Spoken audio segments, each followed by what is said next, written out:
ഇന്ത്യയുടെ ഉത്തരാഖണ്ഡിലുള്ള ഒരു അതിർത്തി പ്രദേശമാണ് ലിംബു ലേക്ക്. 80 കിലോമീറ്റർ ദൈർഘ്യം വരുന്ന ഒരു പ്രദേശം. 1954 മുതൽ ഇന്ത്യയും ചൈനയും ട്രേഡിംഗ് നടത്തുന്ന പ്രധാന പാതയാണ് ഇത്.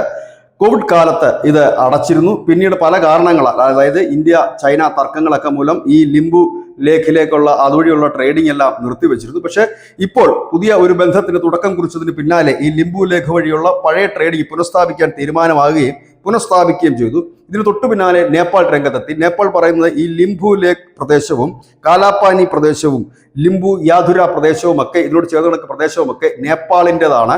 ഇത് പറയുക മാത്രമല്ല, നേപ്പാളിൻ്റെ പുതിയ 100 രൂപ നോട്ടിൽ ഈ പ്രദേശങ്ങൾ ഉൾപ്പെടുത്തിയ ഭൂപടം അടിക്കുവാൻ ഒരു നിർദ്ദേശവും നൽകി. കഴിഞ്ഞ മാസമായിരുന്നു ഈ ഭൂപ്രദേശങ്ങൾ ഉൾപ്പെടുത്തിയൊരു മാപ്പ് നേപ്പാൾ പ്രസിദ്ധീകരിക്കുകയും ചെയ്തിരുന്നു. ഇതിനെതിരെ ഇന്ത്യ വലിയ പ്രതിഷേധവുമായി രംഗത്തെത്തി.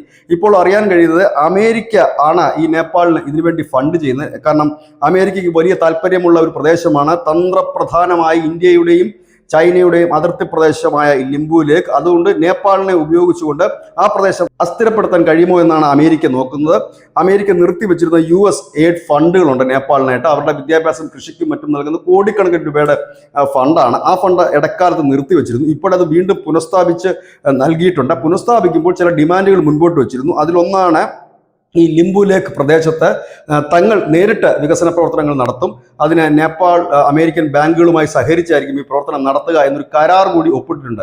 അതായത് അമേരിക്കയുടെ പിന്തുണയിൽ നേപ്പാൾ ഇത്തരമൊരു നീക്കം നടത്തുന്നു. അതിനിടയിൽ നേപ്പാൾ ചൈനീസ് പ്രസിഡന്റ് ഷീ ജിൻപിങ്ങുമായി ബന്ധപ്പെടുകയും തങ്ങൾക്കിതിനെ പിന്തുണ നൽകണമെന്നും ഇത് തങ്ങളുടെ പ്രദേശമാണെന്നും കൂടി ചൈനയുടെ ഒരു പിന്തുണ അഭ്യർത്ഥിച്ചുകൊണ്ട് ചൈനയിലെത്തി. പക്ഷേ ചൈനയുടെ മറുപടി അക്ഷരാർത്ഥത്തിൽ നേപ്പാളിനെ ഞെട്ടിച്ചു. ചൈന പറഞ്ഞത്, ഇത് നിങ്ങളുടെ ഉഭയകക്ഷി വിഷയമാണ്, തങ്ങൾക്കതിൽ ഇടപെടേണ്ട കാര്യമില്ല. തങ്ങളും ഇന്ത്യയും തമ്മിൽ പതിറ്റാണ്ടുകളായി ഇതുവഴി ട്രേഡിംഗ് നടത്തുന്നതാണ്, അത് തുടരുക തന്നെ ചെയ്യും. നിങ്ങളുടെ വിഷയം എന്തെങ്കിലും ഉണ്ടെങ്കിൽ നിങ്ങൾ തമ്മിൽ സംസാരിച്ച് തീർക്കൂ എന്നാണ് ചൈന പറഞ്ഞത്. മുൻകാലങ്ങളിൽ അങ്ങനെ ആയിരുന്നില്ല ചൈനയുടെ പല കാര്യങ്ങളിലുമുള്ള നിലപാട്. ഇതിലൊക്കെ എണ്ണ പകരുന്നൊരു നിലപാടായിരുന്നു ചൈനയ്ക്കുണ്ടായതെങ്കിൽ ഇത്തവണ അത് മാറി ചിന്തിച്ചു എന്നുള്ളതും എടുത്തു പറയേണ്ട ഒരു കാര്യമാണ്. News desk news India Malayalam.